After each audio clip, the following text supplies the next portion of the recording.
तो आज हम भारत में MSMEs मतलब माइक्रो, स्मॉल और मीडियम एंटरप्राइज इनके रजिस्ट्रेशन को ताज़ा रखने के मुद्दे पर थोड़ी गहराई से बात करेंगे। जी हाँ। हमारे पास MSME या कह लें उद्योग प्रमाण पत्र नवीनीकरण पर एक गाइड है और हम इसी के जरिए समझेंगे कि इसमें क्या-क्या जरूरी बातें हैं। बिल्कुल, मकसद यही है कि ये पूरी प्रक्रिया समझी जाए, मतलब क्यों और कैसे अपने MSME रजिस्ट्रेशन को अपडेट रखें। खासकर वो जो जुलाई 2020 वाला बदलाव हुआ था ना। हाँ, जब वो पुरानी उद्योग आधार वाली व्यवस्था बदली थी, बिल्कुल। उसकी जगह नई उद्यम रजिस्ट्रेशन प्रणाली आ गई। तो सवाल यही है कि अब इसे अपडेट रखना इतना जरूरी क्यों है? सही कहा। और देखिए, इसे अब नवीनीकरण से ज्यादा ना अपडेट या पुनर्सत्यापन कहना ठीक रहेगा। अच्छा। हाँ, क्योंकि असल में उद्यम रजिस्ट्रेशन की कोई ऐसी तय एक्सपायरी डेट नहीं होती, पर इसे अपडेट रखना इसलिए जरूरी है ताकि आपका बिजनेस सरकारी योजनाओं के लिए, आसान कर्जों के लिए, सब्सिडीज वगैरह के लिए योग्य बना रहे। ये सिर्फ एक फॉर्मेलिटी नहीं है, बल्कि ये बिजनेस को जो सपोर्ट मिलता है ना, हाँ, उससे जुड़े रहने का तरीका है। समझ गए। तो फिर ये अपडेट करने की जरूरत असल में किसको है? क्या ये सबके लिए है? देखिए, मुख्य रूप से तो उन व्यवसायों को जिन्होंने जुलाई 2020 से पहले पुराने उद्योग आधार के तहत रजिस्टर किया था। अच्छा, पुराने वाले। हाँ, क्योंकि अब सिर्फ उद्यम रजिस्ट्रेशन ही वैलिड है। हाँ। उसके अलावा अगर आपके बिजनेस के टर्नओवर में या पैन, आधार, पता इनमें कुछ बदला है, ओके। या फिर आपने अपनी बिजनेस एक्टिविटी बदली है, हम्म। मतलब NIC कोड अलग चाहिए अब, या कंपनी का स्ट्रक्चर ही बदल गया, मान लीजिए पार्टनरशिप से प्राइवेट लिमिटेड हो गए। अच्छा, यानी किसी भी बड़े बदलाव पर बिल्कुल, तो अपडेट करना जरूरी हो जाता है। ये सुनने में थोड़ा मुश्किल सा लगता है। हाँ। क्या प्रक्रिया वाकई आसान है? अरे नहीं, असल में प्रक्रिया काफी सीधी है और पूरी तरह ऑनलाइन। अच्छा, ऑनलाइन है। हाँ, आपको बस सरकारी उद्यम पोर्टल पर जाना है, वहां अपडेट या कैंसिल उद्यम रजिस्ट्रेशन जैसा एक ऑप्शन दिखेगा, उसे चुनना है। ठीक है। फिर अपना उद्यम रजिस्ट्रेशन नंबर और रजिस्टर्ड मोबाइल या ईमेल पर एक OTP आएगा, वो डालना है। उसके बाद आप जरूरी डिटेल्स जैसे टर्नओवर, पता, NIC कोड वगैरह बदल सकते हैं।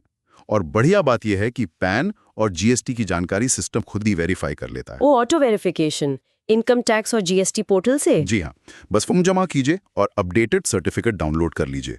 और सबसे अच्छी बात, ये पूरी तरह मुफ्त है, कोई फीस नहीं। वाह, ये तो काफी सुविधाजनक है। तो मतलब जो दस्तावेज चाहिए होते हैं वो भी आसानी से हो जाते होंगे।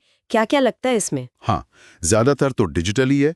मेन तो मालिक या पार्टनर या डायरेक्टर का आधार नंबर चाहिए। आधार नंबर, ठीक है। बिजनेस का pan number, updated business details मतलब टर्नओवर, पता वगैरह, बैंक अकाउंट की जानकारी, और अगर GST लागू होता तो GSTIN नंबर। ओके। और जैसा मैंने कहा, पैन और GST तो ऑटो वेरीफाई हो जाते हैं, तो उससे काम आसान हो जाता है। सही। अच्छा, इस पूरी प्रक्रिया में लोग आमतौर पर क्या गलतियां कर देते हैं? मतलब किन चीजों से बचना चाहिए? हाँ, ये जानना जरूरी है। कुछ आम गलतियां हैं, जैसे लोग कभी-कभी पिछले साल का टर्नओवर डाल देते हैं, जबकि मौजूदा साल का डालना होता है। अच्छा। या फिर ऐसा आधार या पैन इस्तेमाल कर लेते हैं जो बिजनेस से लिंक नहीं है, या पोर्टल से कोई वेरिफिकेशन ईमेल आया, उसे अनदेखा कर दिया।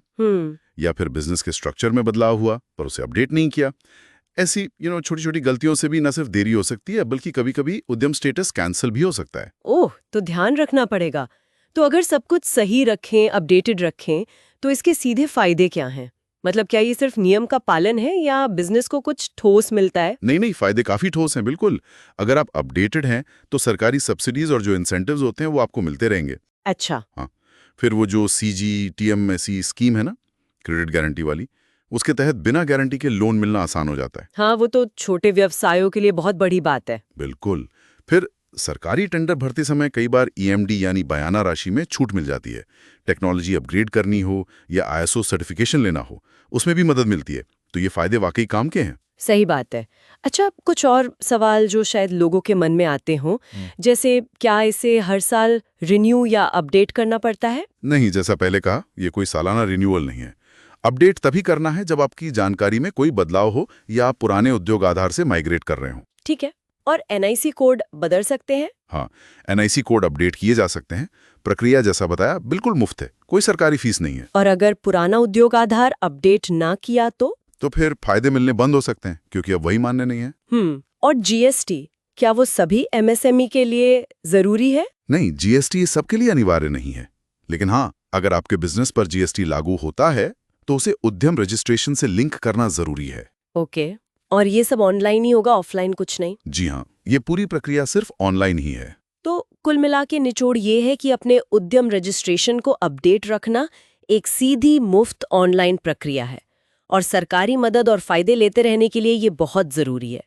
ये सिर्फ एक नियम नहीं बल्कि एक तरह से बिजनेस चलाने की स्मार्ट रणनीति का हिस्सा है। बिल्कुल सही कहा, ये एक रणनीतिक कदम है। और अंत में एक सवाल छोड़ जाता हूँ। हाँ, ये ऑनलाइन प्रक्रिया बहुत अच्छी है, कुशल है, लेकिन क्या हमने ये सोचा है कि इसकी जो डिजिटल निर्भरता है उसका उन एमएसएमईज पर क्या असर होता होगा जो शायद दूर दराज के इलाकों में हैं, जहां डिजिटल पहुंच या साक्षरता उतनी अच्छी नहीं है? ये बहुत वाजिब सवाल है। हाँ, मतलब सिस्टम को सुलभ बनाते हुए भी ये जो डिजिटल खाई है वो कहीं ना कहीं एक चुनौती तो बनी हुई है। इस पर सोचने की जरूरत है।